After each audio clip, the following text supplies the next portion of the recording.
This is a Ben Frank Connection presentation.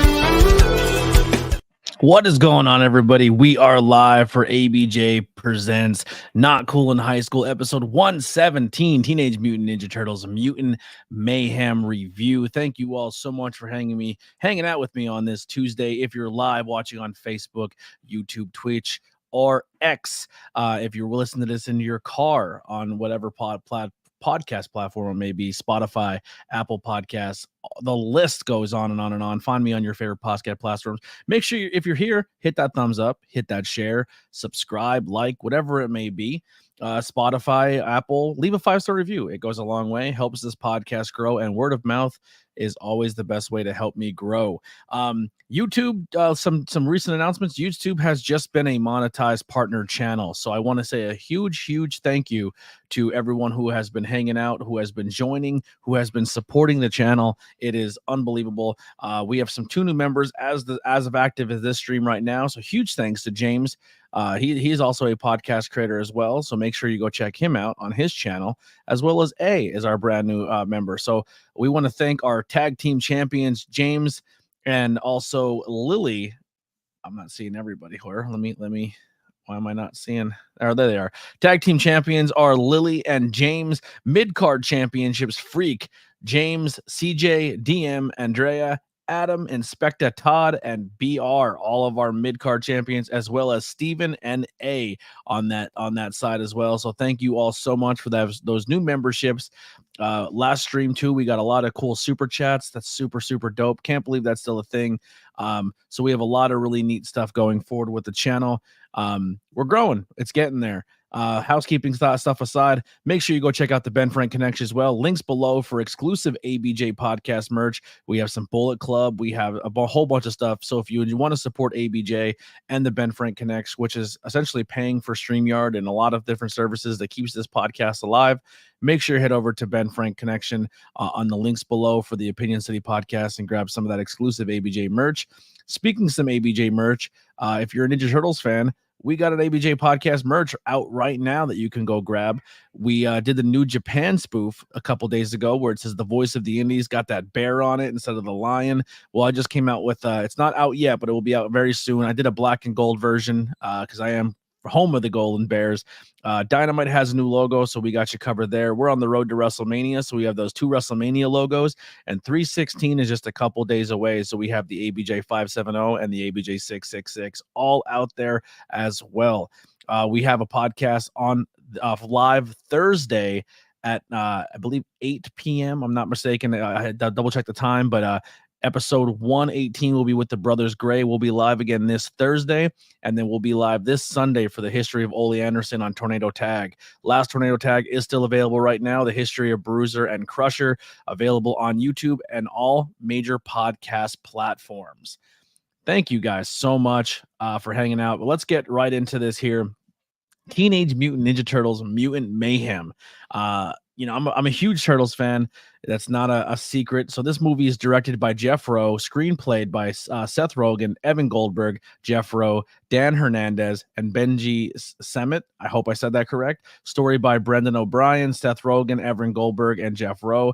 Based on the characters of Peter Laird and Kevin Eastman. Produced by Seth Green, Evan Goldberg, and James Weaver. And starring an entire cast of people, which we will get to here in a little bit. Produced by Nickelodeon Movies and Gray Point Gray Pictures, and distributed by Paramount Pictures. It released June 12th, 2023 in NC. I guess that was like a film festival. It went there first, and then August 12th, 2023 for the United States. It runs 99 minutes on the dot.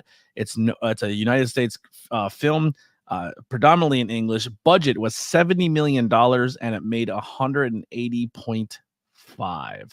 So that's essentially the initial thing. But this was a 2023 American superhero movie based on the Teenage Mutant Ninja Turtles. It was a reboot of the Turtles film series and directed by Jeff Rowe and co-directed by Kyler Spears, from a screenplay of all the people we just talked about. And we have all the voice actors that we'll talk about here in a minute. But it follows the group as they go on a hunt for a mysterious crime syndicate and faces army of mutants. The story explodes themes of family acceptance and conformity. So it was a really, really fun movie. I'm gonna say right off the bat, I really enjoyed it. There is a lot of spoilers, so if you have not seen Ninja Turtles yet, I am going to be spoiling a lot when it comes to this movie. So right off the jump, man, I really love the art style of this movie. The art style and the turtles are very new. They're different, very different, and they're not really amazing fighters yet at this early stages of the movie, and they're still very early teens. So it's kind of exciting to see how the turtles are going to grow with a new generation. But I still think there's enough adult theme in this movie that if you're an old school fan, it doesn't feel like it's being super kiddie for you. Like, I don't think they're really holding your hand and make it insanely only for a younger demographic. I do think they throw some fun stuff in there, like Superfly at one point says Molly Wop, and people are dying, and they're like talking about killing people, and like it's kind of adult themed in what they're doing, but it is still geared towards a younger audience with like slang and terminology and the technology they use. So it really does balance that good balance of a returning Turtles fan who may want to see how they do this for a new generation, and then a new generation of people who can fall in love with the Ninja Turtles once again. This has been tried numerous times since '89. Like, we had our generation, then we had the cinematic generation, then they tried to carry out the cinematic generation and it didn't quite stick. And then you had, I think, 3 or 4 different iterations on Nickelodeon. Then we got another live action version that kind of dropped, but this is the newest version of that in 2023. And I know I'm super behind the ball when it comes to reviewing this movie, but it's something I wanted to do when I started making content again. They did change the backstories up a little bit with characters, and I'm gonna be honest, I'm okay with it. It's a different take, it's a different version, it's a different feel of what they're trying to do with Ninja Turtles. So the entire Turtles backstory is different. The entire Splinter backstory is different. Some of the Turtles, which I'll get into in a little bit, are different. They're not treated the same way as they have been in the past, at least in my opinion. If I'm wrong, please say in the chat. So I will be reading the chat. I'm not reading you guys talking to each other and stuff, but I will be bringing stuff in from the chat. So please keep that chat going and keep that interactive. Yeah. So anyway, the real quick too, with the rules with the tier system, I will be doing that during live streams, and I will prioritize your chats according to as well. But when we're in this podcast platform, I don't rely as heavily on the chat, because I am trying to conduct the podcast side. So I just want to put that out there as well for any new listeners or someone in the chat right now who feels like I'm ignoring you. I'm not. I will get to you, I promise. But yes, so the beginning starts with Dr. Baxton, who is essentially, actually, let's do this real fast. I made the graphics. Let's fucking do this. So let's go through the cast real fast. And I worked really hard on these graphics. So if I would have skipped over it and didn't use them, I'd have been pretty pissed at myself. So let's go through the voice actors of this. If you're listening to this on video or watching this on video, you're going to see some cool graphics that I whipped up. If you're listening on audio, go over and check out YouTube and hit subscribe. We're on the quest of 1K. But Leonardo will be, and I'm going to probably butcher some names because I'm terrible with names, but Nicholas Catu is the voice actor for Leonardo. A lot of low name or newer actors that maybe I'm not familiar with that are playing these young turtles, which I like that they went with the younger generation. We got Brady Noon playing Raphael. I feel like I've seen him in some other stuff, but I'm not 100% sure. Simone Brown Jr. playing Michelangelo. And we have Micah Abbey playing Donatello. We got Jackie Chan voicing Master Splinter. So this is kind of cool, because if you go into this movie and you watch it, you may hear voices and be like, oh, I didn't know it was that person. I got you covered here. April O'Neil is going to be played by Ayo Adibre. Hope I said that right. If I apologize, if I get it wrong, I apologize. We got Espiado, the guy from Breaking Bad. I can never say his first name. He's playing Baxter Stockman, which we'll get into in a moment here. Then we got Superfly by Ice Cube, which is really, really cool. We had Hannibal Buress playing Genghis Frog. We have Seth Rogen playing Bebop. We have John Cena playing Rocksteady. We have Paul Rudd playing Mondo the Gecko. We have Post Malone playing Ray Fillet. We have Rose Byron playing Leatherhead. We have Maya Rudolph playing Cynthia Ultron. And we have Nastasia Dimitru as Wingnut. So there's your voice actors for the movie. I didn't realize that some of the people were in that were playing those voices. Like the first time watch through, I didn't know that was Post Malone. I didn't know that was Paul Rudd. I didn't know that was Hannibal Buress. And I was like, oh, that's kind of cool. They kind of like slid right in there. But Backstrom is in his lab creating his new mutants and working on his things. He has a fly in his little thing. Now, normally in the comics, correct me if I'm wrong, or old school Turtles lore, Baxter turns himself into a fly. In this one, he creates the fly and creates Superfly. And then he has jars of all of the other mutants that we just talked about that are voiced by those characters. He's creating all of those and he's putting them in the ooze, and then the ooze turns them into these mutants. We really don't know what Baxter's goal was with these mutants, or what his plan was. He essentially, they kind of say a little bit like he was lonely and he wanted a family, and they and the company of TCRI, which is like the bad tech evil guys, wanted to create these mutants to be they want to take the mutants and humanize them, or take humans and mix them with the mutations to make super soldiers and super stuff. So he didn't want that, and he wanted those mutants to kind of be his friends and be his family. So TCRI comes in and they raid his place. They beat him up. Superfly breaks out of his containment, attacks everybody when he's still baby Superfly, steals the rest of the mutants, and bails. As this all happens, Baxter drops the ooze, goes into the drain, down the drain, smashes into the sewer, and that's kind of where we left off. So the turtles are now showing themselves around the city. We're trying to see, we're learning about the turtles, realizing they're very young, and they are very much a part of our world. There's tons of pop culture references here. They reference Batman, they reference Beyonce, they're referencing things in our world. So in this universe, the turtles are very much in 2023, 2024 with the rest of us. They are in current times. This is current day New York City. And yeah, like I said, they're very, but they also want to be a part of our world. They're very eager, and they're watching pop culture. They're sneaking into movies. They're sneaking into shows. They're talking about breaking into concerts and seeing all this stuff. But they've been trained by Splinter to hate humans. We haven't really got too far into that yet, but their whole goal is they just want to be loved. They want to be accepted. They want to be part of our world. They're like turtle Little Mermaids. You know what I mean? Like they're part of their world. Anyway, they go out and they're doing things. They come back super late, and Master Splinter is a different type of Master Splinter. He's not really like the old school Splinter where he's like their sensei and they fear him and they're like, oh my God, Splinter is going to kill us. Like they're more like he's the cool, crazy, wannabe hip dad in this one. And he's kind of senile, and you kind of don't treat Splinter the same as have you seen Splinter in the past. But Leo is very honorable to his dad, and he can't lie, and he feels really bad because he kind of realizes his dad is kind of a nerd in this movie. And as soon as he comes back, he completely spills the beans. We went out to see a movie, and he's like, how dare you? And he tells the backstory of how he came across the turtles in the ooze. He got hit with the ooze. They both transform. He tried to take them. He realized the turtles were so involved and they want to be part of the human world. He thought, let's give it a shot. So he takes the turtles up to the real world when they're babies, and it goes horrible. Humans are trying to kill them. They're being attacked. They're being stuff thrown at them. They absolutely he hates humans. He's terrified of humans. He runs back to the sewers and tells the boys, you never go up there because you're going to be attacked. You're going to be killed. You're going to be beat up. They're never going to accept you. And worst of all, they will milk you. That's just what they, and you can use milk term as anything you want there. Yes, Lily in the chat says and milked. But that's what I said. Leo kind of shows that leadership by saying like, "Hey, I went up there," and then Splinter goes on to that entire backstory.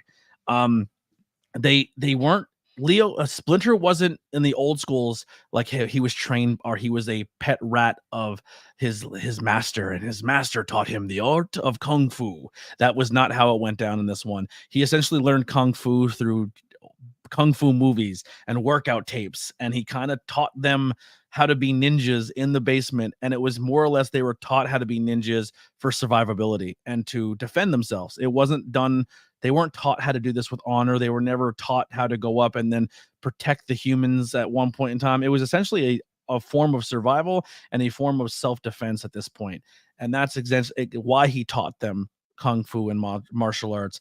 But they're different. Like they have they're not, they don't see humans the same way as they've seen them in the past. They're more or less going up there, they're stealing, like for survival. They're going up and taking what they need in the shadows and coming back down and surviving. They're probably stealing. One of the questions Lily asked she's like, why do they have cell phones? So why wouldn't they have cell phones? They want to be humanized so bad.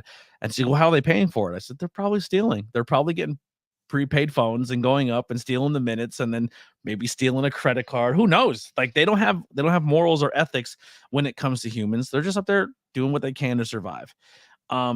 So they try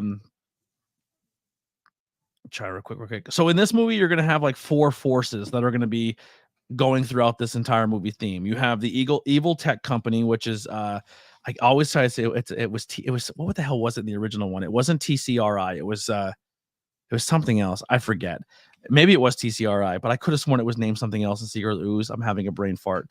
But you have the TCRI, you have Superfly and his mutants, you have the Turtles, and then you have the human world. And all 4 of these things are going to clash as the movie progresses. And the human world is pretty much is by April. April is the face of the human world to the Turtles. So she's going to have the Turtles change their views more on the human world, where we'll get into in a moment. But April is kind of out doing her thing. She wants to be a journalist. She's riding around on her bike. The Turtles go to throw a ninja star at a watermelon that's on Mikey's head. It goes through the watermelon, hits April in her helmet. She doesn't get hit with an actual star, but it hits her in the helmet while she's arguing with the Turtles on a rooftop, which she can't quite see because it's dark and you're letting your imagination take the best of you here. Someone steals her scooter. So immediately Leo, who has a little bit of a crush on her, is like, we kind of let her get her stuff stolen. We should try to go get it back for her. And they're like, okay, let's go do it, because they want that action. They want that thrill. They want to be out in the world doing fun things. And Leo's kind of being torn by his heartstrings and his admiration for April. Now, April is a different character choice here in the comics, and I have Kingpin in the chat here. I have Mark in the chat, who's also a huge Turtles fan as well, I believe. If I'm not mistaken, old school April in the comics, the old black and white comics, was a person of color, and then she was turned white when they went to the animated series in '89 and it started getting popular, and has been predominantly a redheaded character most of her run. This movie kind of goes back to making April a person of color. And I remember reading or watching The Toys That Made Us. Kevin Eastman, I believe, created April, and he made April based on a friend of his who was a black woman. So a lot of people are going to probably watch this and be like, they're changing characters. They're not. They're actually going back to the roots of the character. April should have been black the entire time, but she was changed to be a redhead in the cartoon. Yep, he says that is correct. So we're on point with that. So this I'm trying to see my notes here because I was writing this as I was watching. Yeah, so in this first fight scene, they break into this garage and they're all going at it with these bad guys to save April's scooter. She's kind of still running to the scene as they're already there. And this is where we kind of see the early stages of Raph. Raph is not so much trying to fight for leadership of the group yet. He doesn't really care. The Turtles are all kind of on the same page in this entire movie. There's no conflict between Raph and Leo, which we always see in Turtle movies. But Raph does show his eagerness to want to fight and his eagerness to kind of be a hothead. And he just busts in. There's no plan. He busts in the door, fights on, and kind of in this fight they get by with their superpowers. I don't think they really say the turtles have superpowers. They just call them mutants, but they have superpowers. They heal faster, they can take damage, they can fall from farther distance, they do have speed, they do have strength, and they're getting by this fight with the basic limited fighting skills they have, learning how to put them together now, and also their superpowers are getting them by. But Raph is just kind of like a tank in this fight. He's going in there and he's beating the crap out of everybody. There's a lot of humor. They mess up the beginning of the fight when Raph throws his sai and it sticks Donatello in the leg and he screams in pain. And it's just like they are a mess as an early team, which is something we haven't really seen from the Turtles ever. So we're seeing this really young teenagers who are trying to be in their first fight and they get by barely. And this is where April and the turtles finally meet. And there's a cool little Easter egg. I'm sure there's more Easter eggs. If you guys have any more Easter eggs you came across in the movie, please tell me. But in this scene, they get into a car and they're fighting in the car and the radio turns on and Ninja Rap is being played by Vanilla Ice, which is an old school callback to old Turtle fans, which is a huge pop. But yeah, so like I said, this is really cool because I really feel like this scene between April and them meeting the turtles and stuff like that really resonates with a young audience. They're saying things like you're being sus, or you're using these younger terminologies. And I feel like with the lingo and the pop culture references and the way the turtles are presented in this movie, if I'm a younger kid in this generation, I'm going to attach myself hard to Ninja Turtles, which is exciting because I always want the turtles to succeed. But they learn that through April, because they had this heart-to-heart moment, like, wait, you like this because we helped you? And she goes, yeah, like I kind of realized that you're not evil, but if I would have just ran into you on the streets, I would have hated you. I'd have been afraid of you. I would have been maybe a little more hesitant to talk to you, but because you helped me, I was willing to talk to you more. And they have this like, so you're saying if we help humans, they'll like us? She's like, no, not at all. They will definitely try to kill you. But she goes, you never know. So April talks about her backstory where actually jumping ahead of myself real quick. So one of the things that stands out real quick in this movie for me was Mikey. Mikey has a very mature voice in this movie. And this is where I'm going to lean to the chat. If you've seen the movie, kind of agree or disagree with my take on this. But when I hear Mikey talk in this movie, I don't resonate with Mikey because Mikey was my favorite turtle growing up. Mikey doesn't stand out as much in this turtle film as he did in the past. I feel like he has a more mature voice. And then you hear Donnie talk, and Donnie has that like bubbly, really higher register voice that Donnie actually steals the show as the comic relief of the turtles. And I really feel that that Mikey and Donnie swap roles in this movie. Mikey's not serious, but he's also kind of the quieter turtle. He kind of sits back in the cut, and he almost plays the role of Donnie, but instead of being the tech guy, he's more the theater kid. He's like the shy theater kid. Like he wants to do theater. He wants to be out of his comfort zone more.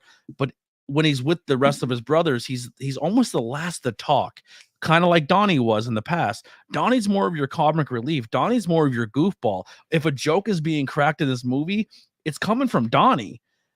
And they make Donnie more of a personable character, and Mikey kind of takes that back seat of not really the comic relief that we're used to in these turtle franchise, which I don't hate. I don't hate it at all.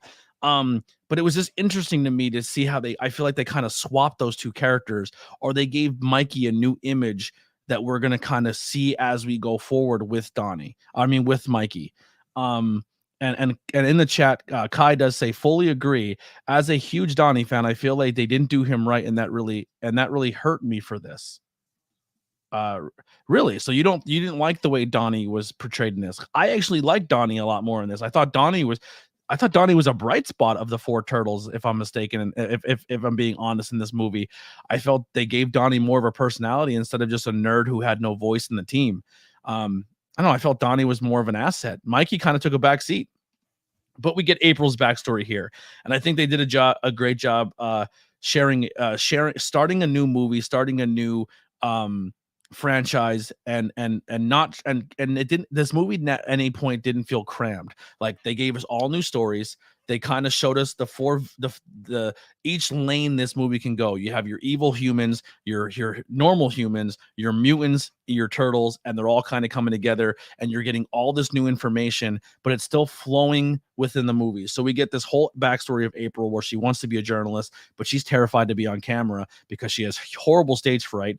And she's known as Puke Girl because when she tried to do the morning announcements, she threw up and she can't talk. Like, she has a hard time talking in front of people. That's kind of her bugaboo. And it makes April really relatable because to the turtles, she's the coolest thing. And she's this popular person to them because she's like, she's the Holy Grail. She's the first human to talk to them. But in her world, she's kind of a nerd, and she's been picked on because her one dream is to be a journalist, but the one thing she can't do as a journalist is talk. So she's like, no, I just write, and I want to pass it off, but I want to be a journalist. And they're like, no, you're very pretty, you have camera looks, you should be on camera. And she's like, no chance. In this movie, April's gonna kind of go through her Charlie day. She has her board at home, and she has her connections of, these are the 4 people that we're trying to get to TCRI, to find out who Superfly is. And well, they don't really know about TCRI, but Superfly is stealing all this technology from TCRI, and he's building something, we don't know what, and no one knows who Superfly is or what Superfly does, but he's trying to build this giant machine for some reason. And she's found all these people who may be connected, and this is where we get a montage. And in the beginning of this montage, it starts with No Diggity, and the soundtrack to this movie, fantastic, great banger songs. Once again, the music of this movie speaks to the older Ninja Turtle fans, to get them like, oh, these are old school songs we're into, to get us fired up for what we're watching, to make you like the Turtles more. So I think, once again, I think they did a good job of blending in older pop culture with newer pop culture and older characters, but making them for a newer audience. And I think the soundtrack was a great way to blend that all together. And the music used in this movie was done very well in that aspect. So No Diggity plays, and we get a montage of the Turtles fighting their way through the city, getting better at fighting throughout the city, becoming more of the Turtles we now know. But they kind of had a few shots where it was done like a side-scrolling video game. So if you're an old Turtles fan, you loved Turtles in Time and those old school beat-em-ups where the Turtles are traveling sideways across the screen, and they had a little bit of reference in there. At least that's what I got out of it. But it's them kind of going through, learning how to fight crime and getting pretty good at it. So they find out where this big meetup's going to happen. This guy has a piece of equipment. He has to deliver it to Superfly in a secret location under a bridge. So the Turtles are like, we're just going to take it to Superfly, and we're finally going to find out who Superfly is. We're going to take him down. We're going to save the city, and the humans are going to love us. We're going to be accepted. We're going to be part of their world. We're going to be able to go to school. Is their whole goal, is they want to go to school. All of this is going on, and they come back to this to the layer. And Splinter he's not pissed that they're out. He's not like, you're punished. You're like, I mean, he does punish them, but he's not like old school Splinter where they fear him. They almost like, they feel sorry for him. He's kind of quirky. He's kind of this joke of a dad. And he comes back, but he's very understanding. He's like, listen, I found all of your stuff. I see how you want to be humans. I see that you want to blend in with that world. He goes, I can do that down here. I have cardboard cutouts, and I'll pretend to be a waiter. Like, I will give you as much as I possibly can of that human world, and I will learn about it, so you don't have to leave me. I'm lonely down here. I miss my boys. You guys are growing up without me, and I'm alone, and I have no one here, and there's not a mate for me in the world for me to be involved with, and I miss everybody, and I kind of want to be. I want to have my world down here with you guys, but you guys want to leave me. And he has that moment as like a parent where he feels he's in his nest by himself, and he's bummed. But it was an interesting take for Splinter of building him to that level. Meeting Superfly under a bridge. Now we know it. Okay, that's a wrestling reference. I see what you did there, but that didn't happen under a bridge. It just happened on the side of the road. So the mutants take this thing to the bridge, and they're very excited to finish the story, right? They're gonna finish their story, and they get there, and all these vehicles pull up, and all these people pull up, and they approach them, and they're all mutants, And the turtles are confused now because they're like, wait a second, they're us. We're not alone in the world. There's more people like us out there. And now they kind of have this moment where they're conflicted because now they're accepted by these people and they're cool and they have access to the human world, and they're not really afraid of the humans because they know their kind of mission is we're too strong and too thing. And the turtles are kind of like, this is kind of what we want. And they're having a great time and they're meeting. But the entire time, April's hearing the plan and speaking to them in earpieces. And she's like, yo, this isn't good. This isn't good. Then they started finding out the plan. So Superfly wants world domination. He wants to kill all humans, enslave humans, use humans as fuel or food. And he has a machine that he's going to put his blood into, which is going to create a serum that's going to essentially go into the atmosphere, and every animal is going to be mutated, and those mutated animals will then take over the world, and humans will no longer be needed. And the turtles have a split-second decision of, are you with us or against us? Because once again, they're trying to push a movie. It's only 99 minutes. It feels like it's all crammed, but I promise you it flows very, very nicely. But they have to make a decision right then and there. Are they team human and April? Are they team mutants they will pretty much be, they don't have to worry about acceptance anymore. They will be the world.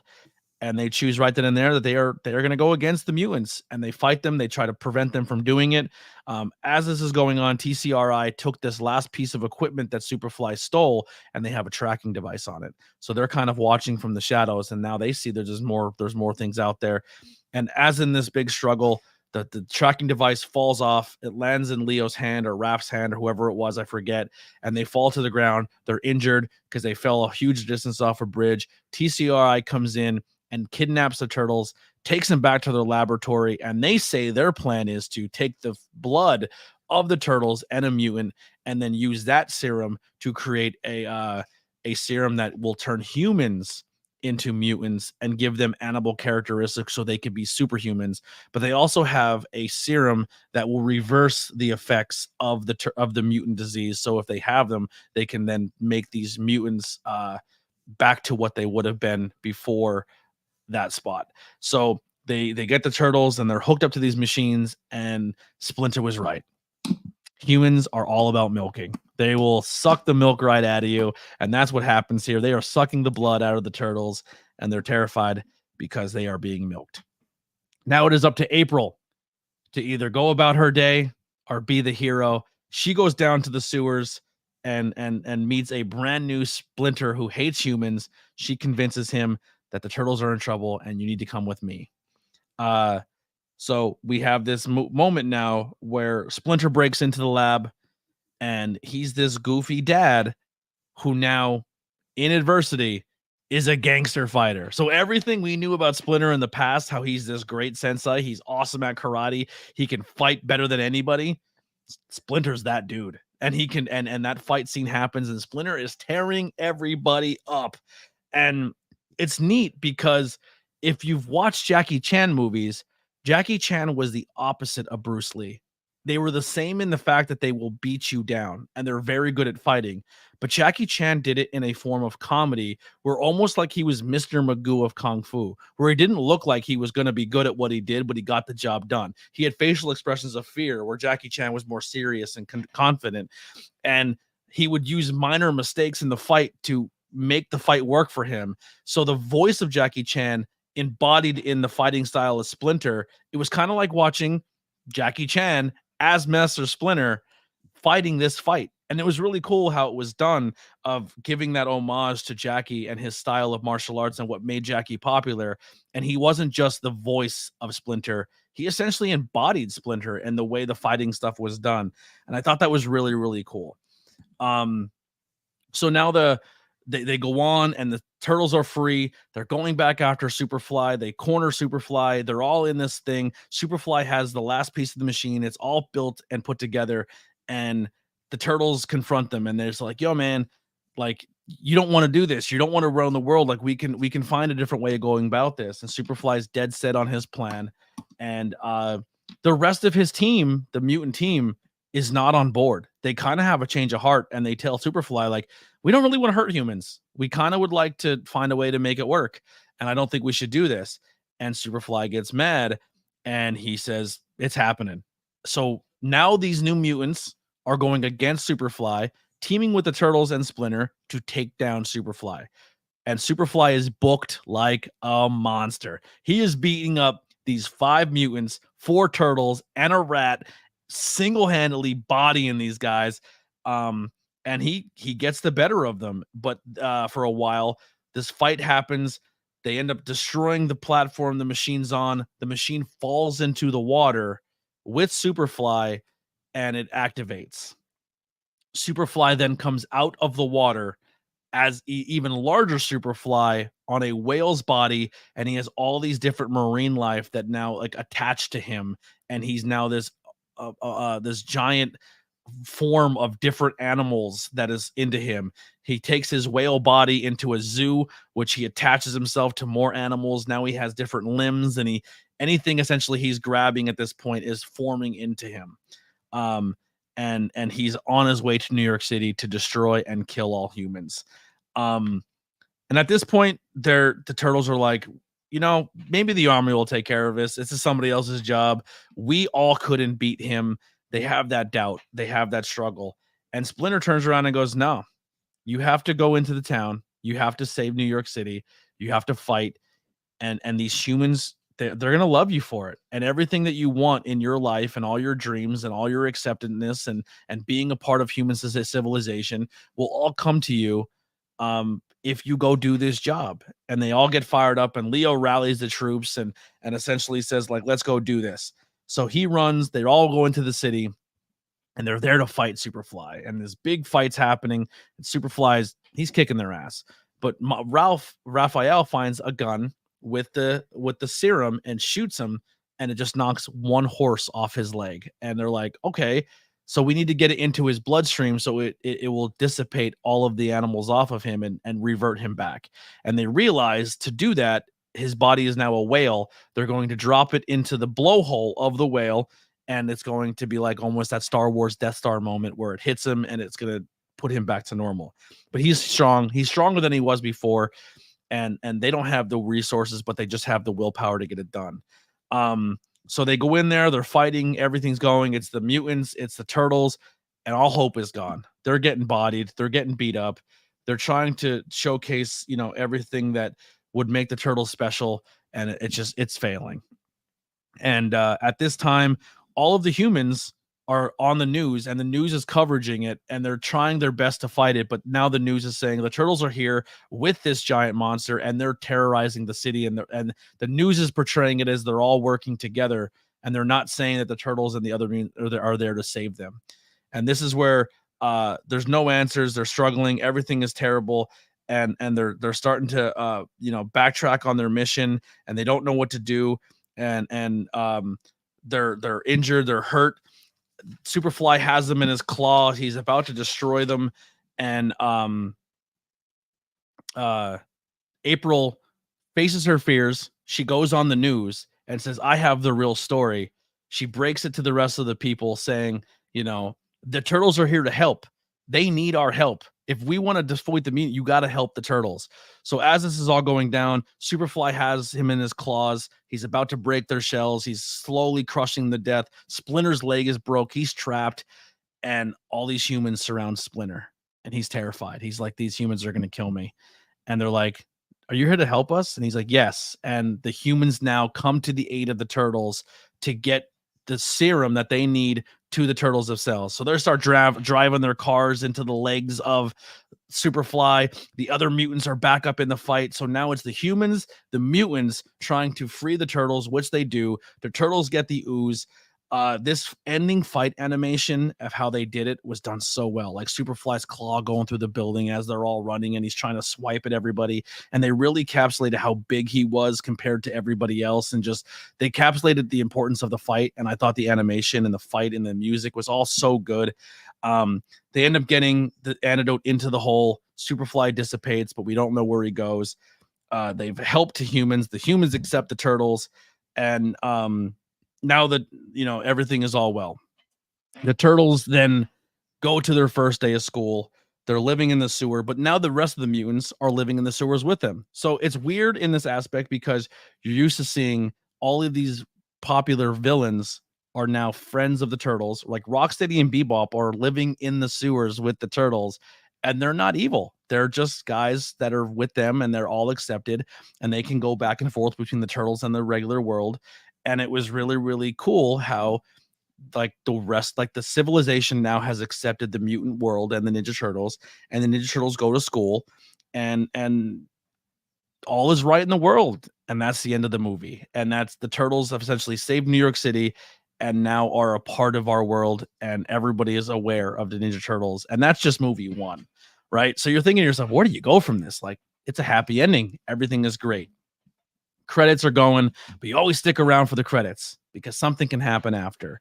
And the end credits show the turtles living life. Mikey's enrolled in drama classes, and Donnie's being Donnie, and Raphael is joining the wrestling team, and Leonardo is doing stuff with April. And it's really, really cool to be like, this is kind of neat. Like the turtles are living their dream. Everything is fine.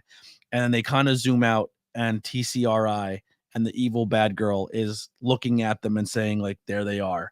But as they're doing this, Leo and April are planning a way to take down TCR. So now they know TCR exists, and they're planning their attack to go after TCR to take them down, because they know that their plan is to take that ooze and use it for no good.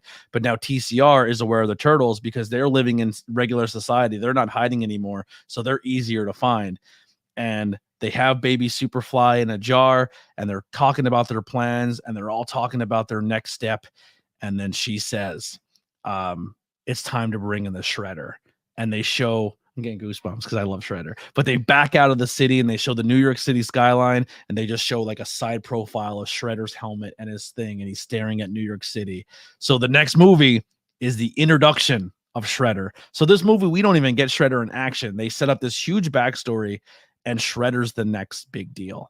And I don't know, man. I really like the movie. I normally don't like when they take characters and they reinterpretate them into their own thing, but I feel like they don't diminish of who the turtles are. So I don't like if you take a character, and if this character embodies something, and now they no longer embody that, and you took your artistic creativity to change the overall arc of what makes that character that character. I don't think at any point they do that.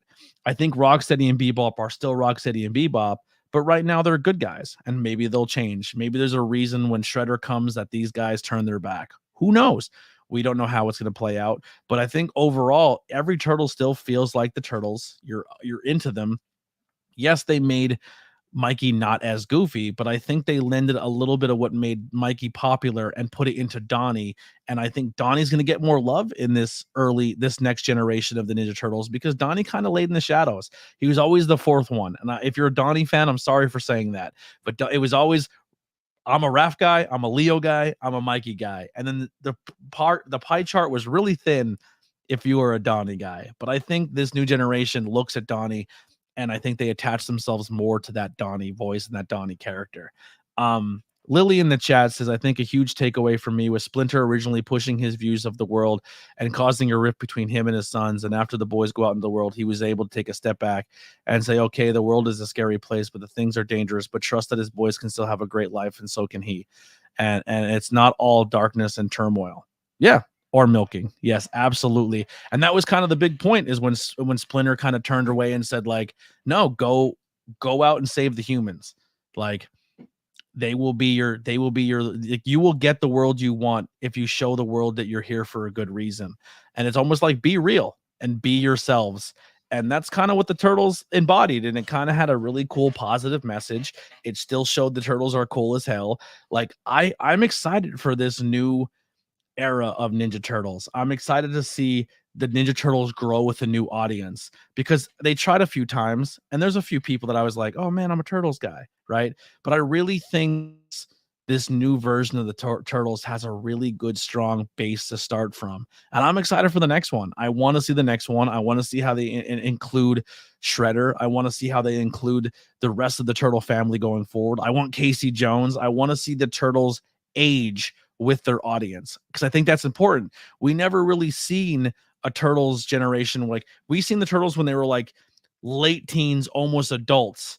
We haven't seen the Turtles when they're like 13, like early teenagers trying to figure out life. So I think it's kind of cool to see how these Turtles are going to age with their audience, but still be able to take their older audience of us, our generation, and grow up with the younger generation, all for the love to say we love the Ninja Turtles. And that's pretty much all I got when it comes to Teenage Mutant Ninja Turtles, Mutant Mayhem. I give this movie, I don't want to like rank or rate stuff, but maybe I'll start here on the last one. The Blink album, I didn't do it on, but I'm giving the Blink album a 9 out of 10. It's so good. I want to give it a 10 out of 10, but it was really good. The Ninja Turtle movie, an 8, and I'm tough with an 8 too. It takes a lot to give me. 7 is like good. 7, 7.5. I don't want to give out 8, 9s, and 10s very frequently. But this is getting an 8, an 8.5. I really liked it. I liked the way the Turtles were done. I would love to see how this Turtles carry on to a newer generation and see how they respond to them. I don't want the Turtles to ever go away. I don't care how many times you reboot it or how many times people do their own thing with it.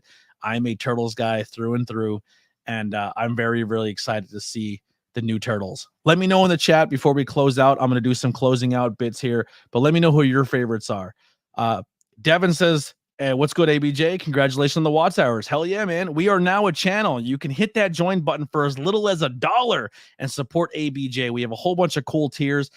If you're a new member, the new emojis are in the chat. So we do have the new emojis that you can test out right now. So I have custom ABJ emojis. I only have 4, but the more members we get, we can unlock more emojis. And trust me, I made a bunch.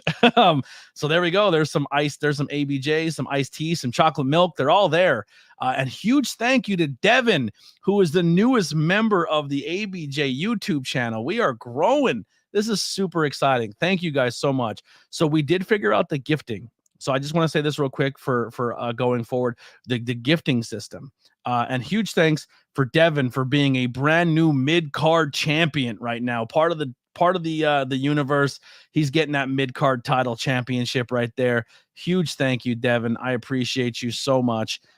Make sure you go check out Devin, the Tribal Chief, on his YouTube channel. So it's super cool being a sponsor. Their stream elements even saying Devin, the Tribal Chief, just became a sponsor. Welcome to the cult of, well, he's always been a cult of ABJ member, but now he's supporting the channel, and I appreciate that. Where was my train of thought going? I was going to say something. I lost what I was going to say because everyone started donating. But yeah, we have these donations. We have a whole bunch of tiers. In closing, if you join the tier program, I'm still going to have Patreon for people who want to do Patreon. There's people over there still doing that. We'll have this version as well. I might even start one on the audio only side of things, who are people who aren't YouTube members or maybe aren't Patreon members, that you can still support via Spotify. There's a way you can still do that and subscribe and do the Patreon, support the podcast that way. I will say this now, because we are monetized, I am not going to paywall your experience of this content. I know who got me here. I know how I got here, and I want to make it a point to really get into like not paywall things now that I've hit this platform and I have an opportunity to make money. I will not make exclusive content that you will have to pay to see. I am not going to make it that you have to pay to chat, type in chat. I am not going to make it so like that I'm going to pull myself away from my audience and not be there for you to speak to or reach out to or talk to. But I also still want to make tiers and make it cool that you guys can still be a part of this community. And if you do pay your hard-earned money to support me, that you will have something that is, I hope, is enough to justify the cost of what you want to do to support. I really want to treat that if you hit the $5 tier or the $100 tier or a $50 tier, I want you to think of more of it as you're doing it to support me, and you're not really doing it to get anything exclusive over anyone else in my chats or in my universe, because not everyone can really pay for that, and I don't want people to feel like they're left out if they're not a paying member. Everyone here is part of this. Everyone here I want to thank. I want to welcome and thank. So if you're a tag team member, you get special to loyalty badges, emojis, as well as member shout outs. So at the beginning of every stream, I will go through and shout out everyone who is a member of the stream. The $5 are going to get you everything you heard before, as well as priority reply to comments. Now, for podcast stuff, I may not reply right away because I am still doing the audio podcast side of things. So I'm not going to make it a point to keep going into that because I do have an agenda as a podcast to make a podcast good. But we do live streams and everything like that and video game streams. Yeah, I'm reading them. You're part of me. I got you. But I will make it a point to still read them at some point like I am turning the end. World Champ, you're going to get connected on social media. Now, what that means is if you pay that $25 tier and up, I will make new intro, outro videos highlighting those 3 tiers saying thank you. So you will get an intro, outro, thank you for being a member there. So that's kind of what that tier will get you. The Triple Crown will get you photos and status updates. So on YouTube, there is a community tab. So say if I do an interview with Devin, the Tribal Chief, and it's scheduled for next April at the 30th. The day that we schedule the date and time and we agree to do it and I make the canvas, the thumbnail, I'm posting it on YouTube exclusively to that tier. So if you really like ABJ content and you really want to pay that high price, you are going to find out content before anyone else of what's coming up to the channel. Now, if you pay the $100 tier, all content will eventually go to the public. But I like to edit. I like to get it done. I like to post it all on YouTube, and I like to schedule that post. So I'm done, and it airs, and it's good to go when it's ready to go. That being said, it's already on YouTube. All that new content is coming at a future date, and it's ready to go. But with this tier program, YouTube allows me to set those to be public for that tier. So if you pay the $100 membership right now, there are 22 episodes of 5 Questions with ABJ that no one has seen yet. But if you are a member of that tier, you are seeing them right away. And I am going to start making posts of all of those 5 questions and who they are to that other exclusive tier starting tonight. So if you're part of those higher tiers, that's how we're going to do the tiers memberships. I hope everyone's cool with that. It was a personal internal struggle of how I'm going to go about doing it and making it fair, but not making all of my content be behind paywall so people feel like they have to pay to be a part of this. I don't want that. If you can't pay, I understand. Times are tough. I'm broke as well. I have zero money. I wish I can support more, but I can't. But being here and subscribing and sharing the channel and talking about the channel is just as important to me than a super chat or a membership. They're all on the same level. I appreciate the people who have the funds to be able to support. You mean a lot to me as well, but I also want to keep everybody on the same page. Also, if you gift a membership, so how that works is you gift a membership and then it goes into a pot. And then YouTube randomly picks someone for a free membership based on their if they were in that stream at that point in time, if they participated by chatting, or if they are newer, like it's like a randomized thing. So I cannot choose who gets a gifted membership. It's all random. So we Freak paid for 2 gifted memberships and I gave away 5 because I'm allowed to give 10 away every month. So those 7 members were chosen, and they were some of the 7 members I read in the beginning. So we do have 7 gifted memberships out there for 1 month. So huge thank you for anyone who does that as well, because some people would like membership gifts, but they can always go ahead and afford that. Anastasia with the thumbs up 199 super sticker as we're closing out the stream. Thank you so much. $1.99 for Anastasia. Thank you. I appreciate you guys so much. Raz says congratulations to everyone who got a gifted membership. I do have 5 more gifted memberships to give away. I think the way we're going to do it is maybe I have a couple streams coming up, but before the end of this month I will do another giveaway for 5 more subscriptions for people. We'll space them out, one at the beginning, one at the end. I'm thinking next month's giveaway we're going to do one night 1 of Mania and night 2 of Mania, and we'll just give away the memberships that way. So thank you guys so much. I appreciate you all so much. This is my second piece of content solo I've ever done, and I'm pretty pumped about it. So let's kind of recap real quick.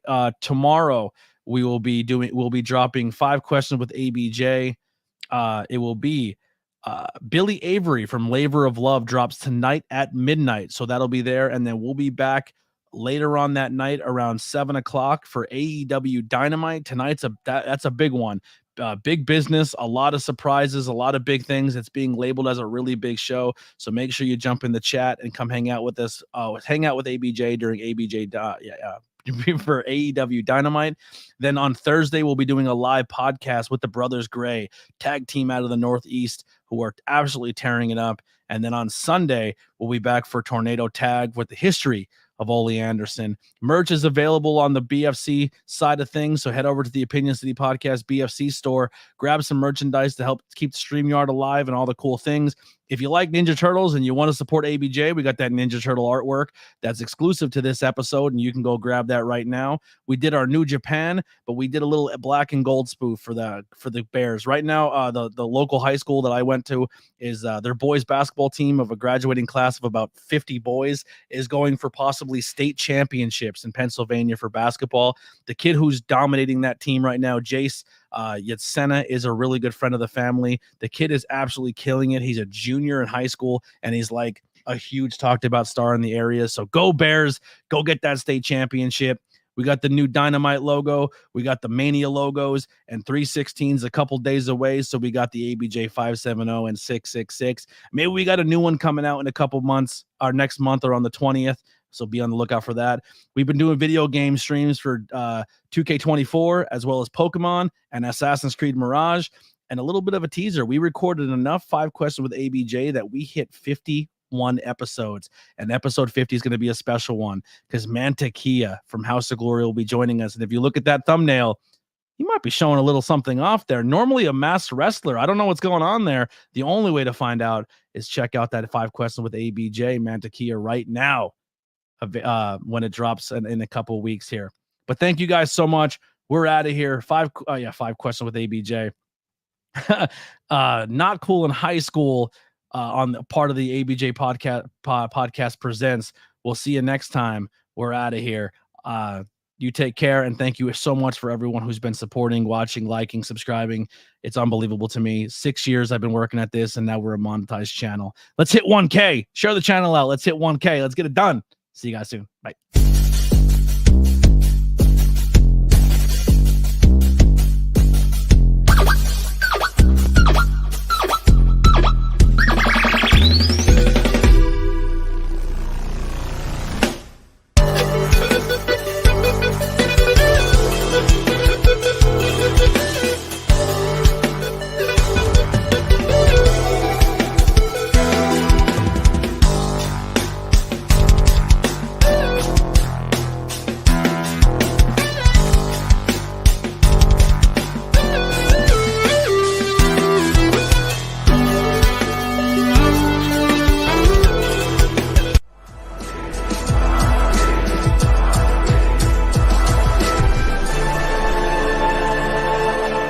Thanks for watching this presentation. Like, share, and subscribe for more.